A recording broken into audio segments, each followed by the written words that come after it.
Hello, friends. I hope that you guys are doing well. I'm sure that some of you guys are familiar with that term, birds of a feather flock together, right? Birds of a feather flock together. I know my mom used to say that all the time when I was younger. And one of the implications is that you are going to be most like the people who you hang around and vice versa, right? um and so I think that even though it's like a little saying or a little cliche that people use, I think there's a lot of value in it, especially based on what the Lord spoke to me today about people in our lives that might be sabotaging our future and our destiny. And I think that it is very, very telling that even statistics tell us that you are most like the 4 or 5 people who you hang out with, right? Because obviously you're going to rub off on each other. If you hang out with each other, you're going to rub off on each other. And he gave me five personalities, 5 types of people that we really need to distance ourselves from. I don't want to say you completely cut them off, but you definitely don't want to have them in your inner circle. You know, Jesus was very particular. As an example, he had people in his inner circle. Not everybody was in his inner circle, right? But he had his main apostles in his inner circle, and then the other ones in, maybe like we could say, the inner courts or whatever, and then all the other people or whatnot. And so we have to be very mindful about who is in our inner circle. We have to be mindful about that. And so the first personality type, I'm just going to head right on in to not belabor it. But our first personality type that we want to really stay away from is someone who is angry and bitter. It's like they wear it on their face. And why do I say they wear it? I say they wear it because all of the markings of that scowl are embedded in their skin, in their face. You see people, of course, as you age, you're going to get what they call the 11s, the lines right here, whatever, or when you do that a lot, or when you do that, you might get lines or whatnot. But if you look at people who they almost, and their lips are always like tight. It's not even just an age thing. It is like a disposition. It is something that they wear on their face that makes them appear angry all the time. But I can also feel it. I can feel it emanating off of them a lot too. And so, I went through this season where I was dating this guy, and he was someone who was going through some stuff or whatever. And I just was like, God, I don't know if I even need to be dealing with this person. And I was like, maybe they're angry because they're going through something, or maybe it's something else, but would you tell me? And he gave me the scripture. Now, I had read it before, maybe once or twice or whatever. It's in Proverbs. And the scripture is, be not friends with an angry man. Do not befriend an angry man, because eventually you too will become angry. And you know what? That man, if God wasn't telling the truth, he was telling the truth. Because I had noticed from the time that I met him to the time that I was asking the Lord, like, what to do about this situation, that I had become less and less happy and more angry. And I was like, oh my gosh, that is so true. So true. So do not befriend an angry man, because after a while, you too will become angry. And let me tell you something. If you are trying to progress in your life, in your career, in your business, in your relationships, in your relationship with the Lord, or whatever it is, anger and bitterness are one of those things. They defile you after a while. People who are angry themselves are not making progress. They can't. Because they're angry. And when you're angry, you are focused on the negative. And how many people know the Bible talks about that? When you are focused on the negative, listen, it is going to do nothing but hinder you. Okay. Now, I don't want to belabor this, so I'm going to move on to the next one. Second one are people who complain. Listen, If you're around a complainer, and when I mean a complainer, I'm talking about a consistent complainer where they are always looking at something half empty, never half full. I'm talking about someone not because nobody's perfect. Everybody, every once in a while, is going to maybe have a complaint about something, right? But I'm talking about an unreasonable level of complaining about every situation, everything in their day went wrong. When we get around people like that who are complainers, again, it's that negative spirit, right? And when people are complainers, what they are focused on is always going to be the stuff that can't help them. Right? If they're always looking at something as a bad thing, a bad situation, something bad that happened to them, how are they going to be able to move forward? And if you are around that, you will start to think like that as well. I know that there's someone who is in my life, and I know that I have to be very, very, very intentional about cutting off the conversation as soon as they start complaining, because I don't want to listen to 20 minutes of complaints about every aspect and area of their life. Now, I can't totally cut them off. We can't cut off everybody in our life or whatever, as far as I'm never going to talk to them again. But I think that, it helps us know and learn how to navigate relationships with people so that they understand, listen, you know what?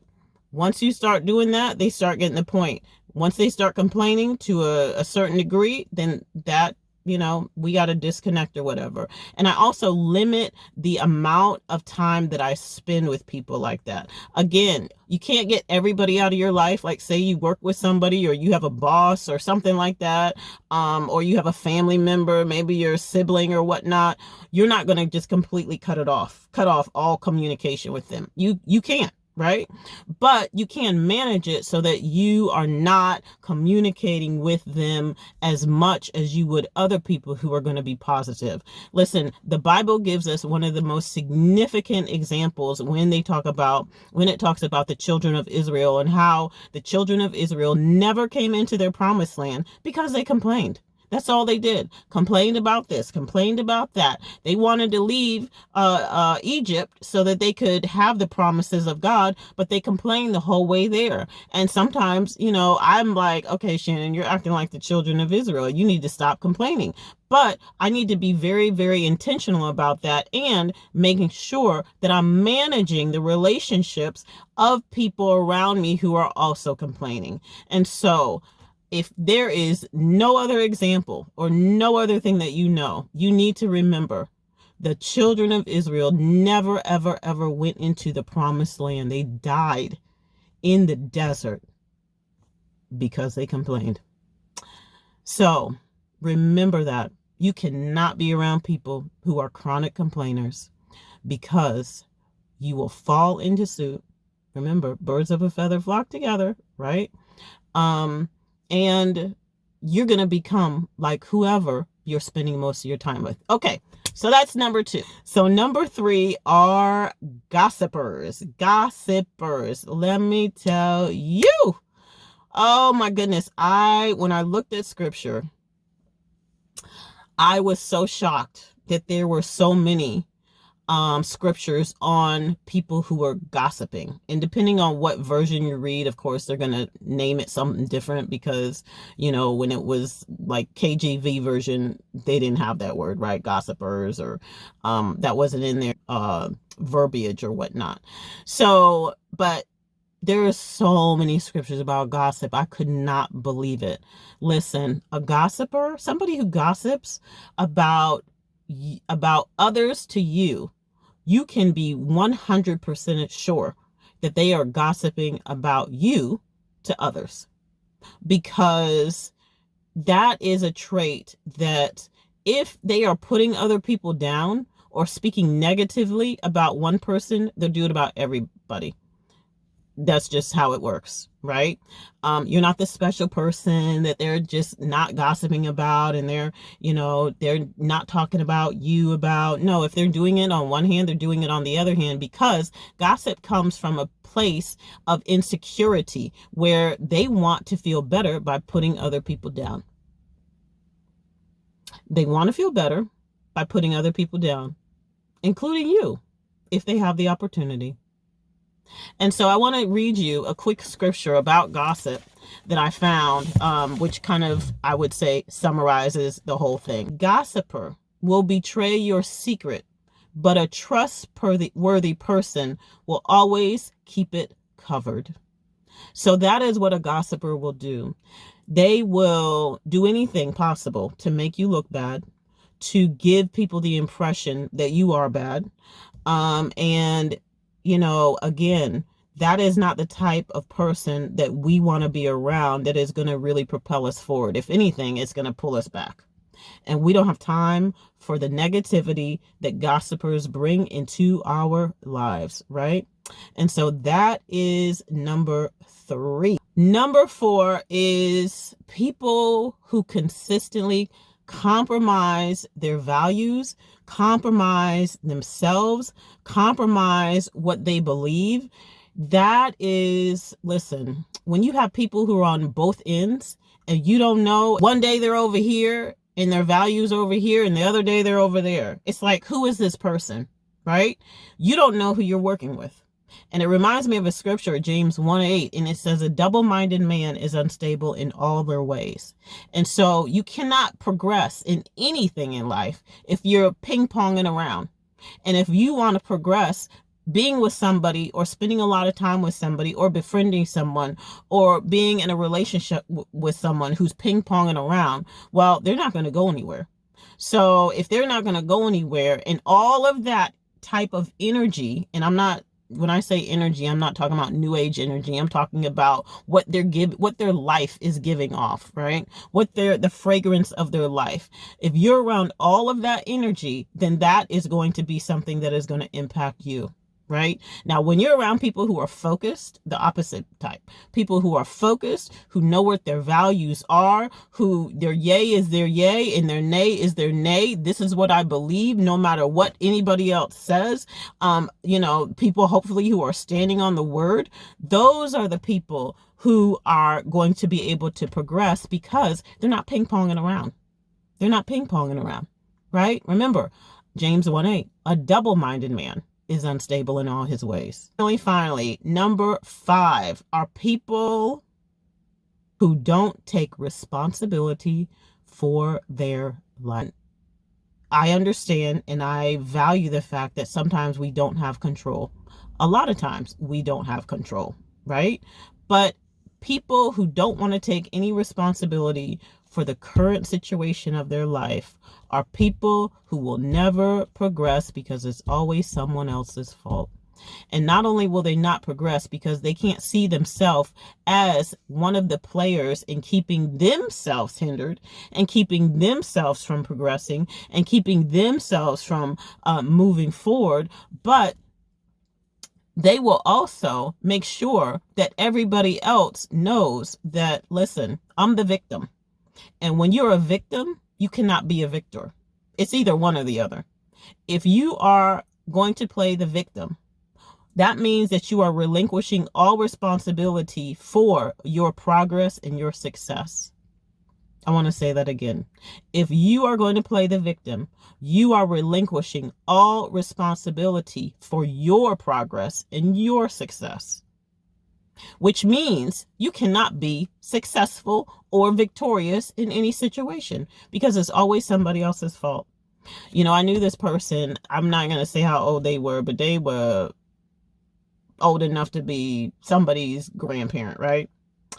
And I, through the years, have known them, like, how you just around people or whatever, and the same stuff that they were talking 15 years ago, 17 years ago, is the same stuff that they're talking now. And I'm thinking to myself, this person's older than me. So I'm thinking, how you kind of like, haven't you figured it out by now? Like, you complaining about what everybody else is doing is not helping you move forward.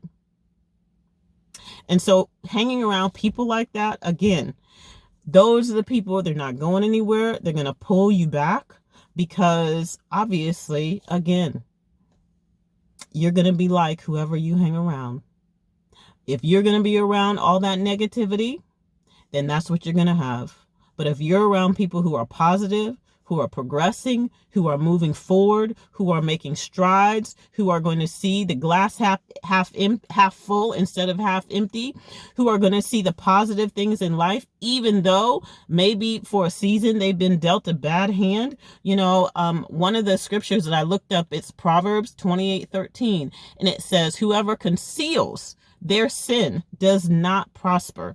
Somebody who does not take responsibility for their life, for what goes on, in any aspect or whatnot, is someone who that scripture is talking about. They will not prosper.